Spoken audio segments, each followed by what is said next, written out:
Good evening. Rashida Strober here. The world's first and only dark-skinned activist is in the building. Let me wipe the camera. Hold on, y'all. Hold on. Hold on. Hold on, y'all. Now, y'all know it's dark, and you might not be able to see me all the way, but that's okay. Y'all gonna hear the message. Y'all gonna hear what I gotta say. First of all, before I get started, my name is Rashida Strober. For those of you that do not know, I am the world's first and only dark-skinned activist. I'm the first activist in the world to fight to end what some people call colorism, but what I call darkism. And I started this move. And the reason why I say this is because you black folks on YouTube have been stealing from me for years. But you're not the dark-skinned activist. It's only one dark-skinned activist, and that's Rashida Strober. And anybody talking about dark skin and colorism, all y'all stealing from Rashida Strober. You're not the dark-skinned activist. I'm not going to even continue any further until I let that be known. darkskinnedactivist.com. darkskinnedactivist.com. You can go there. You could download a free ebook copy of my book entitled Darkism, 25 Ways Dark-Skinned People Are Discriminated Against. And I'm going to talk about one of the ways that I was discriminated against tonight by this big, fat, nasty looking, bonnet wearing, look like she smell like snot. Yeah, I'm going to talk about that. But anyway, you can Google the dark skin activist. You can Wikipedia Rashida Strober. Okay? I've been a dark skin activist. And every last one of y'all that's talking about colorism and dark skin, all y'all doing is copying me. And I'm going to let that be known. I'm going to let that be known before I even continue. And I ain't going to be on here no long time because I just want to tell y'all what just went down with darkism. See, black people, a lot of us are nothing but crab in the damn barrel. We don't want to say, especially you backwoods, man. And I ain't talking about all of y'all, but it's a lot of backwoods down here in St. Petersburg, crab in a barrel ass motherfuckers, and that's why black people can't get ahead. Cause y'all some motherfucking haters. Some of y'all some motherfucking haters. And I want to talk, and I ain't talk about all. And I want y'all to hit the like button, and I want y'all to hit that Cash App too. My Cash App is $RASHIDA'S. Once again, $RASHIDA'S. Once again, $RASHIDA'S. The Cash App is in the description to this live. The Cash App is also pinned to this live. Now, I walked into a restaurant tonight to get me and my child something to eat. And I walked in there, and I noticed that a hoggly-woggly, fat, nasty looking, bonnet wearing bitch, because that's what she was acting like, brown skinned chick was behind me. And you know how sometimes people be mad because you make it to the door first and they have a little attitude. She had a little attitude, and I ain't do nothing to you. I mean, I ain't even know. I just glanced back and realized that your motherfucking ass was behind me. So anyway, I'm standing up there waiting on the order, and I'm talking to the lady, and I'm like, she was like, the lady was like, she did like this. She was like, hold on. And I saw that it was only two people working in there. And I'm patient because I understand that we're dealing in an age where people always talking about COVID got me homeless. COVID got me not working. COVID this. They blame COVID-19 for every damn thing. Well, COVID-19 is not the blame for everything. Now, COVID-19 is legitimately the blame for some things. But COVID-19 is not the blame for everything that's going wrong in your motherfucking life. And I see right through that bullshit with all these motherfuckers that love to blame COVID-19. So, I was saying to the lady, I said, y'all need some workers in here. Y'all hiring? Are y'all hiring? And we started talking about how people don't want to work. Because see, when I was coming up, I was a kid in the 80s and the teenagers in the 90s. I used to walk up and down St. Pete Beach filling out job applications until I found me a job. Okay? I used to walk miles. I was never lazy. I did what I had to do. So I understand hard work. And she got to telling me about how it's hard to get people to work and people don't want to work. And we having this conversation. So long story short, I started telling, because I had seen my little nephew, and he he kind of light skinned a little bit. I see my nephew mom, and he's 16 years old, and he looking for a job. And I respect that. He looking for a job. And we was talking about it today, how he was looking for a job. And so I kept, I'm kind of keeping my eye out now. I'm heightened when I see some potential job opportunities. So as I started to talk to the lady, I said, well, is y'all hiring? Because I got a nephew, he's 16 years old, and he need a job. And she was like, yeah. So then she gave me my food. I walked out to the car. I got on the phone, and I called his mom, and I was like, you know what? I was just at Hungry Howie's, and they telling me that they hiring. And I said, what age range do y'all start hiring at? And she said they start at 15. I said, cool, this is right up in this alley. So here's what I did when I was outside. And Big Bertha was still in there. Let me tell y'all, I had left Big Bertha in there because I could see that Big Bertha. I don't know why Big Bertha was hating. Big Bertha, big brown skin Bertha with the motherfucking bonnet. Big Bertha with the bonnet. Big Bertha, big nasty looking Bertha. Big nasty looking bonnet wearing brown skin Bertha. I'm not going to leave that out. I noticed as I was, standing there talking to the manager, that Big Bertha, big brown skin bonnet wearing nasty looking Bertha, looked like she need to take a shower. Looked like she stank. Looked like she ain't clean between her feet. Looked like underneath that bonnet, it smelled like, crud. Just looking nasty. She's standing over there in the sidelines hating. And so me being I'm a respectful person. I'm a very respectful person. So I'm looking like, okay, I got my food and got out of her way because I'm like, okay, giving her respect. But some black people just love to motherfucking hate on black people. That's how some of you nasty ass bitches is. And I see through y'all motherfucking asses. That's why I have to fucking de-escalate and escalate the building, because I know Rashida Strober. I know how the fuck I am. I can read motherfuckers real good. So I stepped out, walked out. I was outside talking to my nephew mama. And after I got off the phone with her, Big Bertha was the only big nasty brown skin bonnet wearing Bertha. She was the only customer in there with her big nasty looking ass. Okay. So I walked back in there politely. And I was manager, how can my nephew apply? And the lady was explaining it, and I see Big Bertha in the back just hating. You motherfuckers in St. Pete, some of you black people down here in St. Petersburg, you motherfuckers ain't nothing but goddamn crabs in the goddamn barrel. Not all of y'all. And if you from St. Petersburg, you know I'm telling the damn truth. That we can't barely get nowhere down here in St. Petersburg as black people, because some of y'all, this big, nasty, burly looking bitch was hating on me simply because I walked back in there trying to get a job, help my nephew, a black male, who we know black men have it the hardest in society. We know that black men are stereotyped. And instead of her sitting there, you know what I'm saying? I didn't even do nothing to her. I wasn't in her way. But I could just feel the hate in her crusty, nasty looking eyes. Because she looked like she ain't washed her hair. She looked like she ain't took no shower. She just looked nasty. She just sit up there on the sidelines. You could just tell when motherfuckers be hating. I could feel it. And she just, Big Bertha, I just had to come on here and just talk about it. And then when I got back in my car, Big Bertha couldn't wait to find something, because some of you nasty bitches, you look for a slip up.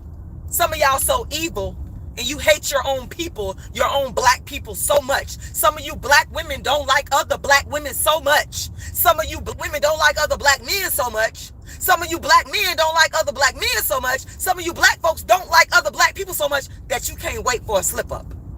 So I was in the car and I was excited, telling my nephew's mom about where to go for him to apply. And I got in my car and I wasn't even gonna back out. I looked back and she gonna blow. Just being nasty. Big Bertha just being nasty. And I could just read through this behavior. I could read through the nasty behavior. Sometimes people ain't got to say nothing out their mouth. You could just watch their body language, y'all. You could watch their facial expression. You could look at all that and tell that they're fucking hating. And that's what it was with her. This big, burly, nasty looking bitch that looked like she washed her clothes, looked like she got a house full of damn dirty, nasty ass clothes. I could just tell she was a hater. I could just tell. She just standing up there looking all nasty. And it wasn't no need to do none of that because I wasn't stopping her from her order. The lady was doing her order and speaking to me at the same time. But what it is some black people are just fucking jealous of other black people. And to me, what Miss Big Nasty bonnet wearing brown skinned Bertha did tonight was an act of darkism. Because I look better than her. I came in there looking more presentable than her. I look nice. I'm not walking up in a place with a nasty looking, filthy looking chicken grease bonnet, liver eating liver grease, fish grease ass bonnet on top of my damn head. And I'm articulating myself and I'm asking for what I want. Asking for what I want. And I'm dark skinned. And some of you motherfuckers have a problem. Some of you have a problem when you see a confident, dark-skinned person that looks decent, a dark-skinned woman that ain't walking around with a nasty-looking bonnet on her head because it's nasty. Yeah, I said it. You ain't got to agree. I don't care. Any woman that's walking around with a nasty-looking bonnet on their head in public, that shows you don't care. You don't care. You don't care about your own self appearance. You don't give a damn. So when you see somebody like me, you get intimidated. Why? I don't know, because I didn't do nothing to this nasty looking thing. All I did was walk up in there. Maybe she was angry because I walked in there before her and was able to get my order before her. But that was just the way it was. If she would have walked in there before me, I wouldn't have cared. I would have cared. She was there first. And just sitting up there, hey, and I'm sorry, y'all, I can't read all y'all comments. But I get so tired of black people hating on each other. I get so tired of it. This is why we can't progress as a people. Instead of her looking at that and saying, this woman is trying to help her nephew get a job and do an honest work and not be around here, doing bad things. She's standing up there hating. Like today, I'm going to tell y'all another thing I saw. I was at the gas station. And this little boy walked up to me. He was about 12 years old. And he said, excuse me, ma'am, do you have any work that I could do? And I immediately said, you could pump my gas. Because I respected the fact that this little boy was not out here trying to steal from nobody.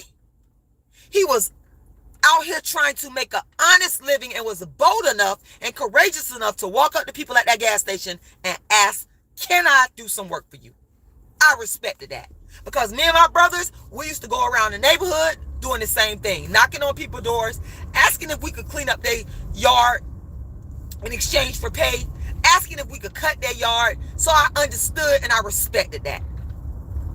And the other little boy that walked up, he walked up to this dark-skinned lady. Yeah, she was dark-skinned. And he asked the same thing.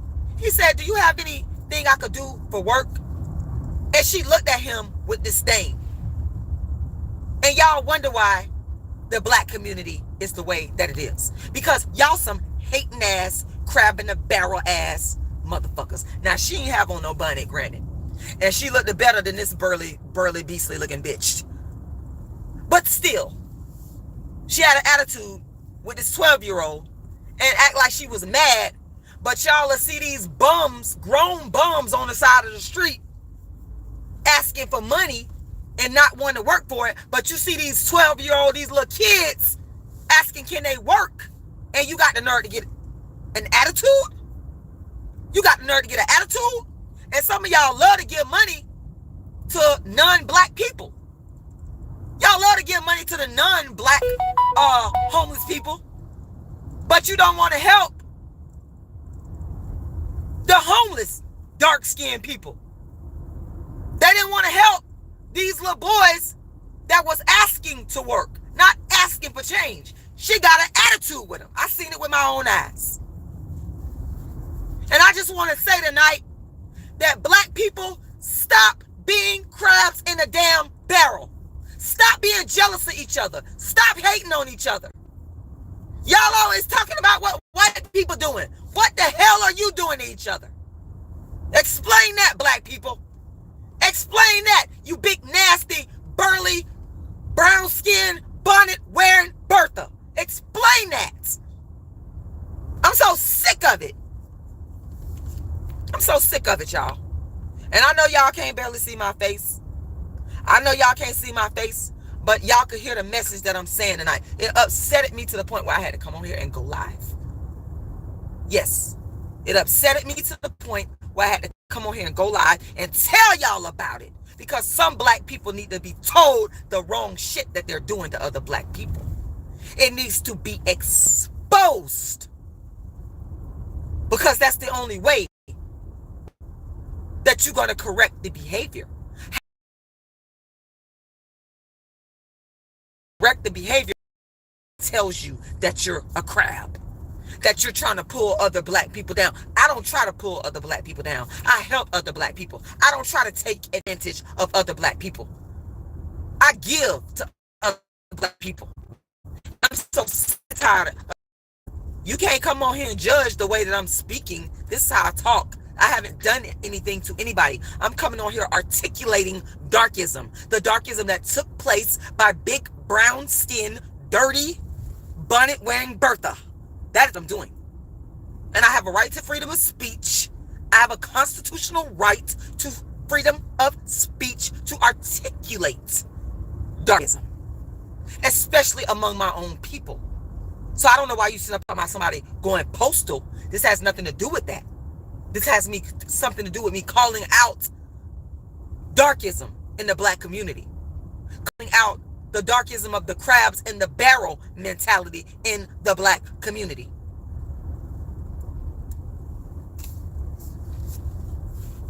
Yeah, that's what she was. Big, burly, big, y'all. Her bonnet looked nasty and greasy.